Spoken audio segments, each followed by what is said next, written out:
Usuários no Huawei. Vamos lá? Primeiro passo, a gente vai entrar na System View, né, pessoal? Então aqui na System View, eu vou, tá entrando na configuração do AAA, né? Então vou utilizar o comando AAA. Então estou aqui dentro do AAA, né? Se eu der um display disso aqui, a gente vai ver que tem configuração padrão, né?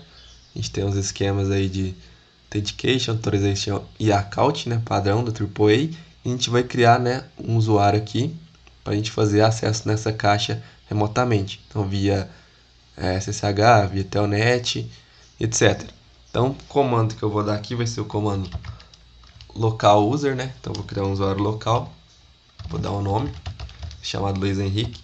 Importante aqui, deixa eu apagar aqui para vocês, né? O usuário tem que ter pelo menos 6 caracteres. Então se eu criar João aqui e der uma interrogação, por exemplo, já vai dar erro, né? Porque o meu usuário ali já não cumpriu os requisitos. Então se eu criar o usuário Luiz Henrique, né?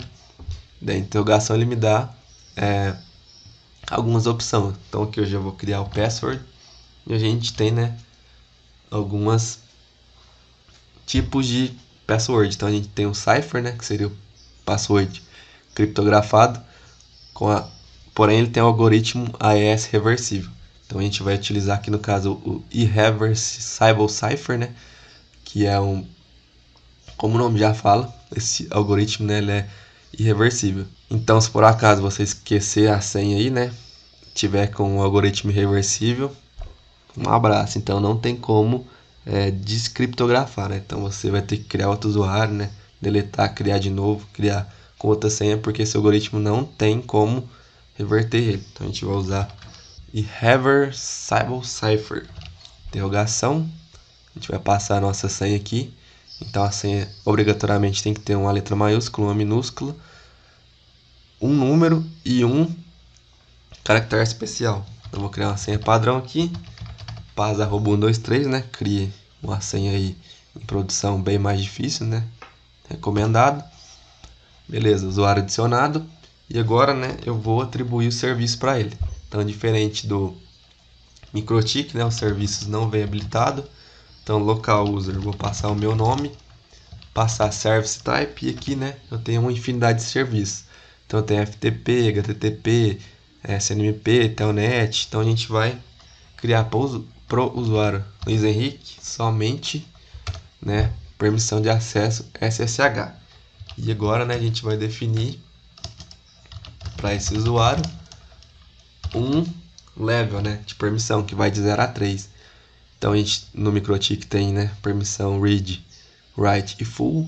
Aqui a gente tem 0, 1, 2 e 3, onde permissão 0 é de visitante. Então o usuário com permissão 0 consegue dar somente comandos de diagnóstico, né? Por exemplo, ping e tracert, não consegue entrar no System View, não consegue fazer nada. Usuário de nível 1 consegue, né, fazer alguns acessos e manutenção, porém não consegue, né, gravar os dados no roteador, por exemplo, da commit, da save, não consegue. Usuário nível 2 consegue, né, configurar serviços, comando de roteamento, endereçamento IP, porém não consegue, né, gerenciar usuários. Então, o usuário level 3, que seria o usuário full, consegue fazer tudo isso, né, ativar serviços, gerenciar serviços, etc. Então a gente vai usar aqui no usuário Luiz Henrique, né, permissão level 3. Então vou dar o commit, vou dar um display disso aqui agora, e meu usuário está criado aqui. Por padrão ele criou um outro comando aqui, né, que vai bloquear se eu definir a senha errada 3 vezes, né, num intervalo de 5 minutos. Então eu posso criar outros usuários aqui também com outros levels, mas basicamente é isso, pessoal. Então o que vai definir que é só o level, né, vou deixar na descrição aí um bloco de notas explicando certinho cada level. E a gente criou o usuário. A próxima aula então a gente ativa, né, o usuário para fazer o acesso via SSH. Então até lá e um abraço.